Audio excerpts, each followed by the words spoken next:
Halo semuanya, balik lagi sama kita di Ngobrol Santai. Gimana kabarmu, Dok? Masih suka pusing mikirin teori konspirasi alien? Halo Bel, halo pendengar. Kabarku baik, masih membumi kok. Belum diculik alien, walau kadang aku merasa dikelilingi makhluk luar angkasa kalau lagi macet-macetan di Sudirman. Bener banget. Ngomong-ngomong soal macet, Dok. Jujur ya, belakangan ini aku tuh ngerasa gampang banget tersulut emosi. Kayak sumbu pendek gitu loh, dikit-dikit bawaannya pengen marah. Oh ya? Marah kenapa Bel? Ada yang salah ngasih kembalian kopi atau gimana? Ya ampun, bukan cuma itu. Hal-hal sepele, Dok. Kayak abang ojek online nyasar dikit aja aku langsung ngedumel. Atau pas temen telat balas pesan, padahal dia lagi online. Rasanya tuh pengen aku blok aja nomornya. Parah kan? Wah, itu sih namanya sudah masuk fase senggol bacok Bel. Tapi tenang, kamu nggak sendirian. Fenomena sumbu pendek ini kayaknya lagi mewabah. Pertanyaannya, kenapa kita bisa segampang itu marah? Mari kita bedah bareng. Nah, itu dia. Tolong bongkar isi kepalaku ini, Dok. Kayaknya ada kabel yang korslet deh. Oke, mari kita mulai dari dasar. Jadi gini, marah itu sebenarnya reaksi, bukan aksi.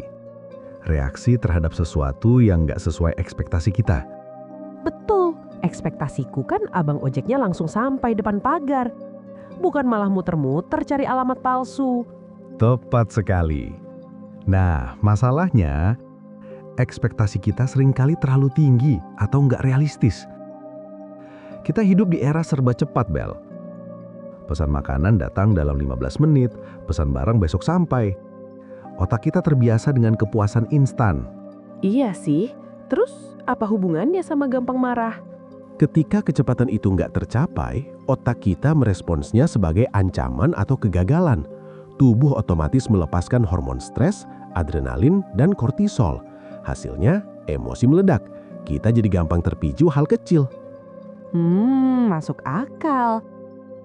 Berarti ini kayak error sistem di otak kita gara-gara terlalu sering dimanja kecepatan ya? Bisa dibilang begitu. Selain itu, ada faktor kelelahan, Bel. Kelelahan fisik dan mental. Kita sibuk bekerja, scroll media sosial sampai larut malam, kurang tidur, kapasitas kita untuk menahan emosi jadi menipis. Aduh, kena banget. Semalam aku baru tidur jam 2 pagi gara-gara maraton drakor. Terus pagi-pagi udah emosi lihat kucing tetangga buang kotoran di halaman. Padahal biasanya aku cuma misuh-misuh dalam hati. Tuh kan? Kurang tidur itu ibarat bensin buat api amarah, Bel. Sedikit percikan aja langsung berkobar. Terus apa ada faktor lain, Dok? Masa cuma gara-gara kurang tidur dan ekspektasi ketinggian? Ada satu lagi yang sering dilupakan, proyeksi. Kadang kita marah pada hal kecil karena sebenarnya kita memendam kemarahan pada hal yang lebih besar. Tapi kita nggak berani mengungkapkannya. Maksudnya gimana tuh? Kayak pelampiasan gitu? Persis. Misalnya, kamu lagi kesel sama atasan di kantor karena dikasih tugas numpuk, tapi kamu nggak berani marah ke beliau. Akhirnya ketika sampai rumah, kamu ngomel-ngomel cuma gara-gara adikmu lupa nutupin tuh kulkas rapat-rapat. Astaga, itu aku banget. Kemarin aku ngomelin adikku panjang lebar gara-gara dia lupa buang sampah. Padahal aslinya aku lagi pusing mikirin revisi kerjaan. Kasian juga dia jadi korban pelampiasanku. Itulah manusia, Bel. Kadang kita butuh penyaluran emosi. Dan sayangnya yang jadi korban seringkali orang terdekat atau hal-hal sepele di sekitar kita. Wah, dalam juga ya pembahasannya. Berarti marah itu berlapis-lapis kayak bawang merah. Makin dikupas makin bikin nangis. Analogi yang pas. Dan sama kayak bawang. Kalau kita nggak tahu cara motongnya, mata kita sendiri yang perih. Nah, ngomong-ngomong soal kemarahan yang berlapis-lapis ini, aku tiba-tiba kepikiran sebuah kisah menarik, Bel. Ada seorang pemuda bernama Budi. Budi ini hidup di sebuah desa yang tenang, tapi ironisnya, dia punya masalah besar. Dia adalah manusia dengan sumbu paling pendek sedunia. Wah, sainganku dong si Budi ini. Seberapa pendek sumbunya, Dok? Pendek banget, Bel. Ayam jago berkokok telat 5 menit aja dia bisa marah. Daun jatuh menimpa kepalanya dia ngamuk sama pohonnya. Bahkan dia pernah marahin cermin karena merasa bayangannya menatap dia dengan sinis. Ya ampun, itu sih udah tingkat dewa marahnya. Terus gimana kelanjutannya?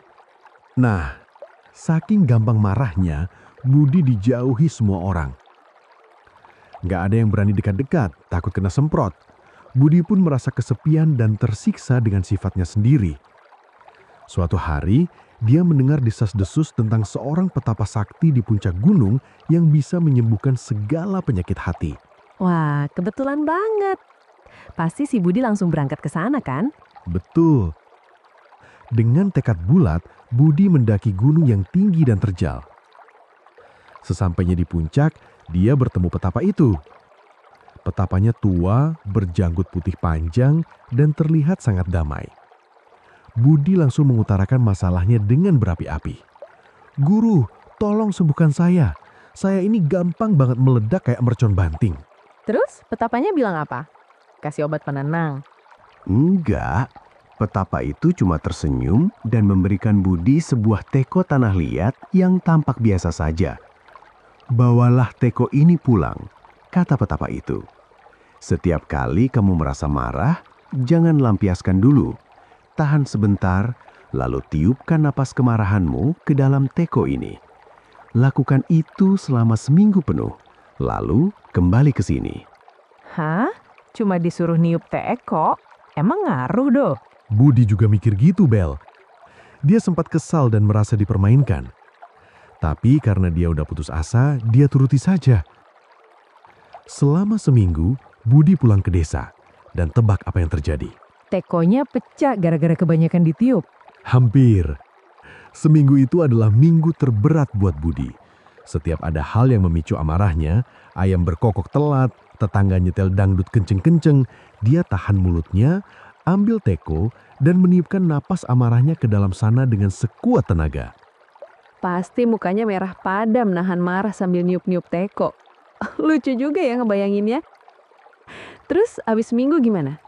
Setelah seminggu, Budi kembali ke puncak gunung menemui petapa. Wajah Budi terlihat lebih rileks, nggak tegang kayak biasanya. "Guru," kata Budi, "saya sudah melakukan perintah guru.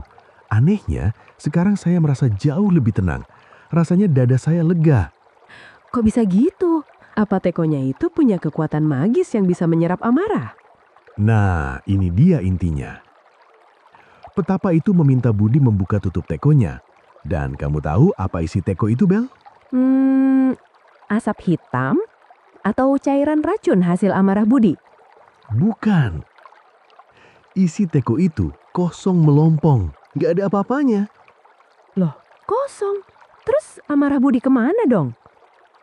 Betapa itu tersenyum dan berkata kepada Budi, "Teko itu kosong karena amarahmu sebenarnya tidak nyata. Amarah hanyalah reaksi sesaat dari pikiranmu." Reaksi sesaat? Berarti selama ini Budi marah-marah buat sesuatu yang sebenarnya cuma numpang lewat di kepalanya? Tepat. Betapa itu melanjutkan, "Ketika kamu berhenti sejenak untuk meniup ke dalam teko, kamu memberi jeda. Jeda antara pemicu amarah dan reaksi ledakanmu. Dalam jeda itulah, rasionalitasmu kembali bekerja dan amarah yang meledak-ledak perlahan menguap." Wah, Dok, dalam banget. Berarti rahasianya itu ada di jeda ya? Nggak langsung reaktif pas ada yang bikin kesel. Pinter, itu intinya. Kalau kita bedah dari cerita Budi tadi, teko tanah liat itu cuma alat bantu. Semacam anchor fisik buat memaksa Budi berhenti bereaksi instan. Dalam ilmu psikologi modern, ini mirip banget sama teknik pernafasan atau mindfulness. Iya, benar. Pas Budi narik napas buat niup teko, secara nggak sadar dia lagi menenangkan sistem sarafnya yang lagi tegang. Kalau dia langsung ngamuk, adrenalinnya makin naik. Tapi dengan niup teko, fokusnya beralih. Betul sekali, Bel. Selain itu, ada pesan penting lain. Ingat waktu Budi marah sama ayam berkokok telat atau daun jatuh? Iya, absurd banget itu. Nah, disitulah letak masalah ekspektasi yang kita bahas di awal tadi. Budi menuntut dunia luar agar berjalan persis seperti maunya dia. Dia lupa kalau dia nggak punya kendali atas alam, hewan, atau orang lain. Satu-satunya yang bisa dia kendalikan cuma reaksinya sendiri. Benar banget. Kadang kita lupa kalau kita bukan sutradara dunia ini. Kayak aku yang marah abang ojek nyasar. Padahal bisa aja kan maps-nya yang error atau jalannya emang susah.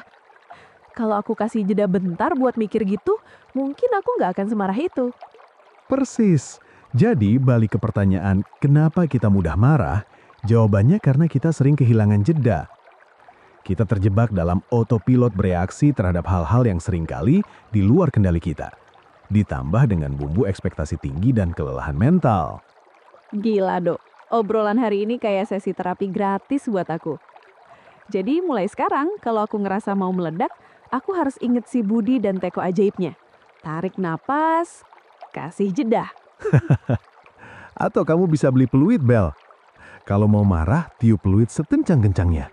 Lumayan kan? Selain ngasih jeda, bisa bikin orang se-RT bangun. Usul yang bagus tapi berisiko diamuk masa itu sih. Gak usah peluit lah, cukup narik nafas panjang aja udah cukup. Sip. Intinya, marah itu emosi manusiawi kok. Gak apa-apa merasa marah. Yang jadi masalah adalah cara kita mengekspresikannya. Jangan biarkan amarah mengendalikan kita. Kita yang harus mengendalikan amarah itu. Belajarlah menciptakan jeda, pahami apa yang memicu kita, dan coba lihat dari sudut pandang yang lebih luas. Keren. Pesan yang sangat powerful buat kita semua yang sering jadi sumbu pendek. Terima kasih banget Do buat bongkaran masalah dan cerita teko kosongnya. Buat kalian yang dengerin, ingat ya, ciptakan jeda sebelum bereaksi. Jangan sampai teko kalian ikutan pecah berantakan. Sampai jumpa di obrolan santai kita selanjutnya, teman-teman. Dadah semua, tetap waras dan semangat selalu.